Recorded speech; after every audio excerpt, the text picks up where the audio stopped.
Bagaimana cara mencuri 10 ton emas dari kereta yang dijaga ketat? Kamu lihat, mereka meletakkan obat dulu ke dalam minuman. Kemudian menggunakan wanita cantik untuk memberinya minum. Setelah meminumnya ia akan langsung pingsan. Dengan cepat ahli mengeluarkan alatnya untuk mengukur. Setelah selesai mencatat ukurannya, akan menyesuaikannya, lalu membuat topeng yang sama persis. Kemudian dengan namanya menyewa kereta api. Lalu kereta api itu dilakukan perombakan. Setelah sudah berhasil meniru suara orang tersebut, yang lainnya juga sudah menyiapkan alatnya. Keesokannya mereka berangkat, dan mobil yang mengantarkan atasan lewat. Kemudian diperiksa, dengan mobil yang sama menjemput atasan. Setelah ia naik ke mobil, akan langsung menembaknya, dan jatuh pingsan.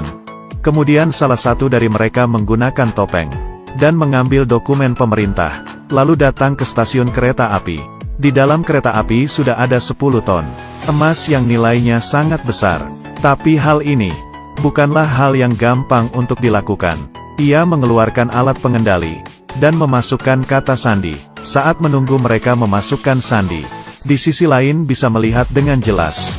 Kemudian memasangkan bendera kecil di atasnya. Sambil bersiap-siap, kereta pengiriman emas bergerak. Montir menekan tombol nyala mati kereta. Kemudian menambah kecepatan. Kereta api seperti terbang ke depan.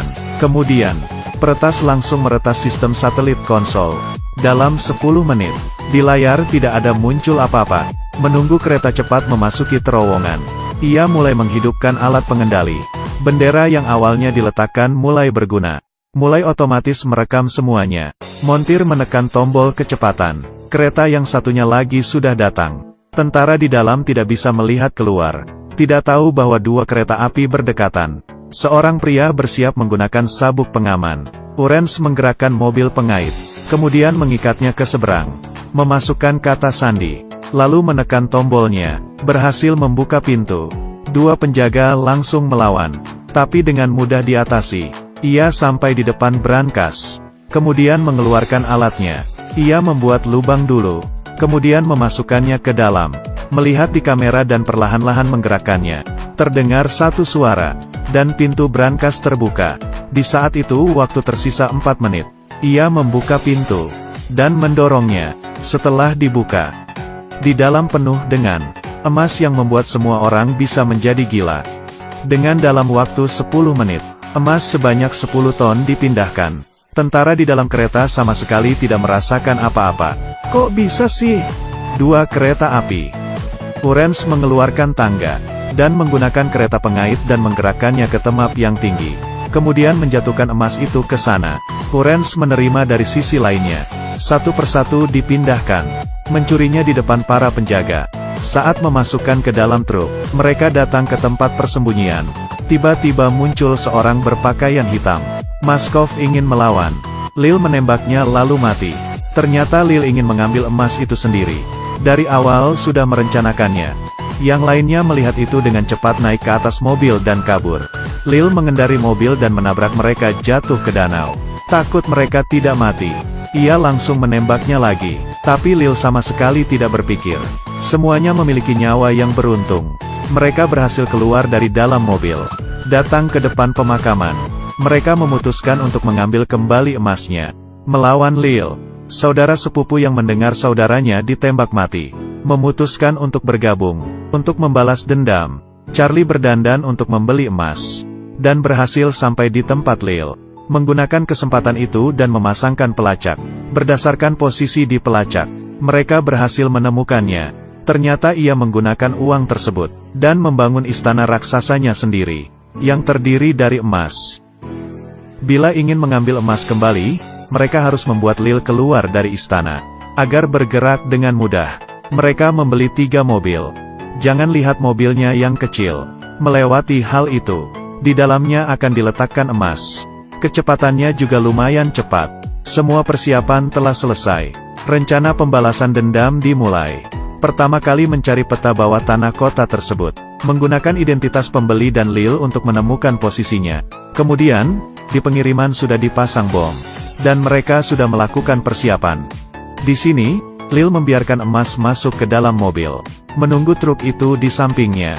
Sang perempuan akan menggunakan alat pengendali untuk mengatur lampu lalu lintas. Tempat ini menjadi perangkap. Setelah truk itu masuk ke dalam perangkap, mobil akan menerima sinyal dan menekan tombolnya.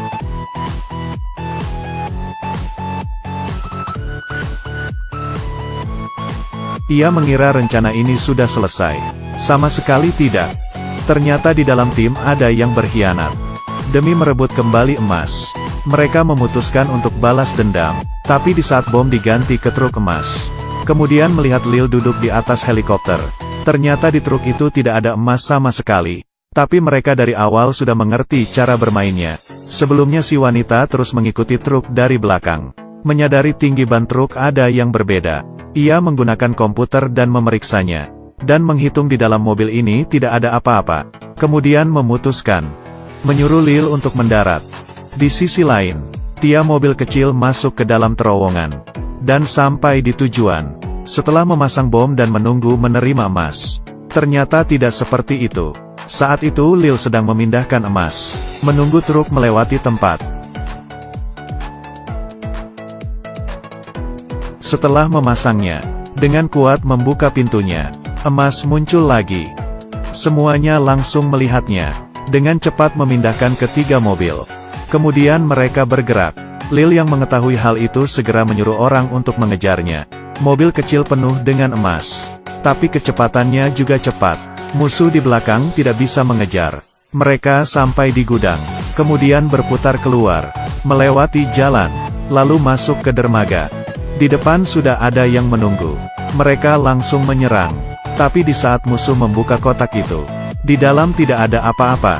Mereka kesal, kemudian menanyakan di mana emas itu dengan paksa. Di saat itu seseorang tiba-tiba menekan tombol buka tutup, hingga mobil musuh meledak. Dan ia langsung merebut pistolnya, dan melawannya. Musuh ingin melawan, dan kepalanya tertabrak kaca. Sang perempuan mengambil pistol, dan menembaknya. Dendamnya sudah terbalaskan, tapi kemana emas itu dibawa? Mereka datang ke tepian, dan sedang bersiap-siap membuka alkohol. Dan cairan itu mengenai mobil, sehingga memperlihatkan aslinya mobil, yang sebenarnya berwarna emas. Ternyata mereka sudah mempersiapkan mobil yang sama persis. Mereka menukar mobil di dalam gudang. Mereka melelehkan emas, kemudian membuatnya menjadi mobil emas. Dan sebenarnya mobil yang mereka bawa adalah mobil emas. Mereka diam-diam melakukannya,